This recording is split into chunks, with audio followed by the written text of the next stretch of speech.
దావీదు ఆయన గొర్రెల కాపురిగా ఉన్నప్పుడు ఆయనకి ఏ చింత లేదు. ఏ చింత లేదు.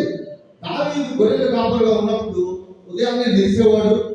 లేచి తన పని తను చేసుకుంటూ తనకి ఎన్ని గొర్రెలు ఉన్నాయి అవన్నీ లెక్క పెట్టుకునేవాడు.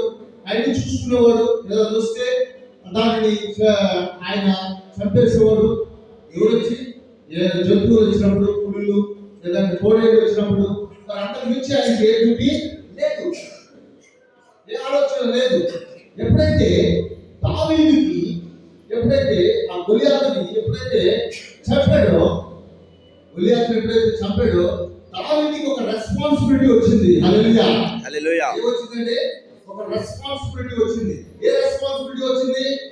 అక్కడ దేవుడు వెంటనే రాజు అక్కడ రాజ్యంలో మరి రాజుల అధికారం అనే రెస్పాన్సిబిలిటీ ఆయనకు వచ్చింది. ఎందుకంటే ఆల్రెడీ సౌలు ఏం చేశాడంటే ఎవరైతే ఈ ఫిలిస్తీన్ చంపేస్తారో, ఈ ఫిలిస్తీన్ మీద గెలుస్తారో నా అర్ధరాజ్యం చేస్తాడని ఆయన ప్రకటన చేస్తున్నాడు.